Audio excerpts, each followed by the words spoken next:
அண்ணாவே, ஐயாவே, கொஞ்சம் நான் சொல்றத காது கொடுத்து கேளுங்க. இந்த அம்மாவை கொஞ்சம் பாருங்க.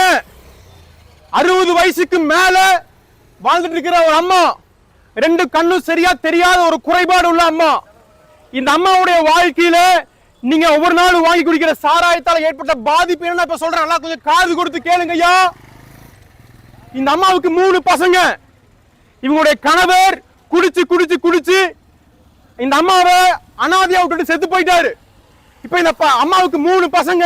3வது பையன் 30 வயசுல குடிச்சு குடிச்சு குடிச்சு இறந்துட்டாரு தீபாவளி அன்னைக்கு.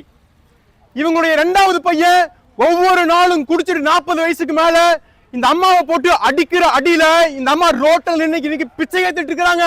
யாராவது எனக்கு டீ காஃபி வாங்கி தர மாட்டீங்களா, யாராவது எனக்கு ஒருவேளை சோறு வாங்கி தர மாட்டீங்களான்னு சொல்லி இந்த அம்மாவுடைய நிலைமையில ரொம்ப பரிதாபமா ரோட்டில் நின்று பிச்சை கேட்கிற நிலைமைக்கு இந்த சாராயம் கொண்டு நிறுத்திருச்சு. நான் ஏன் உங்களுக்கு சொல்றேன், இந்த அம்மா ஒரு குடும்பத்திலிருந்து வந்த அம்மா. இத போல இன்னைக்கு தமிழ்நாட்டுல லட்சக்கணக்கான அம்மாக்கள் உண்டு. உங்க வீட்டிலையும் இருக்கிறாங்க. உங்க வீட்டில் இருக்கிற மனைவிகள் இதே நிலைமையில தான் இருக்கிறாங்க. ஒவ்வொரு நாளும் கண்ணீர், ஒவ்வொரு நாளும் அடிக்கிறீங்க மிருகமா மாறி. முடிய பிடிச்சி இருக்கிறாருங்க. இந்த அம்மா தூங்கும் போது தூங்க விடாம முடிய பிடிச்சால இழுக்கிற அளவுக்கு கொடூரமா மாறி உங்க பையனே பண்றாரு. ஏன் இப்படி நடக்குது, எதனால இப்படி நடக்குது அப்படின்னா, நீங்க குடிக்கிற இந்த சாராயம் டாஸ்மாக் கூட மிருகமா மாத்துது, மனுஷனால மிருகமா மாத்துது. அதனால தயவு செஞ்சு உங்க வீட்டில் இருக்கிற உங்களுடைய மனைவி, பிள்ளைகள், உங்களுடைய தாய்மார்கள், அம்மாக்கள், இவங்களெல்லாம் கொஞ்சம் தயவு செஞ்சு கண்ணோக்கி பாருங்க. இவங்களுடைய கண்ணீருக்கு ஒரு பதில் நீங்க தான் சொல்லணும். எங்களுடைய பரலோகத்தின் ஆண்டு உங்களோட தான் கேட்பாரு. நீங்க தான் அது கணக்கு கொடுக்கணும். யாரும் தப்பிக்க முடியாது. தமிழ்நாட்டில் இருக்கிற இதை போல இன்னைக்கு எத்தனையோ தாய்மார்களுடைய கண்ணீரை கொஞ்சம் யோசிச்சு பாருங்க. இதை போல எத்தனையோ பிள்ளைகளும் அழுகிறாங்க, கண்ணீர் வடிக்கிறாங்க.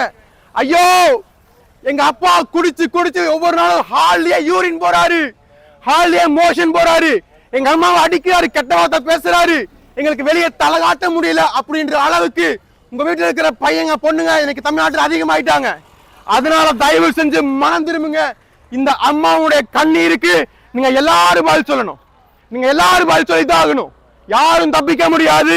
அதனால நண்பர்களே, சகோதரர்களே, உங்கள்கிட்ட நான் தாழ்மையா கேட்கிற இந்த அம்மாவுடைய நிலைமை உங்க வீட்டில் இருக்கிற யாருக்கும் வந்துடக்கூடாது.